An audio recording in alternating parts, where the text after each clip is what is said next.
मानकर हमेशा आपण माने केमती अछती मु आशा करछि आपण माने भले थिबे मु भी भले अछि।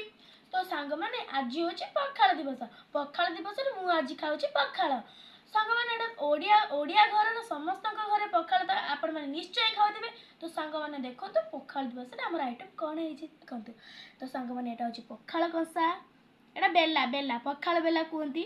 एटा होछि कुंदुरी भजा कलरा चिप्स सुनसुनिया साग बैगण भजा आचार एटा होछि खट्टा एटा ता सहित बड़ी चूरा तो मस्त पखाळ सांग को मेनली साग ही भल लागे आ होछि आलू भर्ता एटा होछि बोईतालु भजा। तो आसंतु आमे आज पखाळ खाइबा। तो बोईतालु बहुत सुंदर लाଗୁଛି। तो सांग मैंने खाया पखाळ होछि।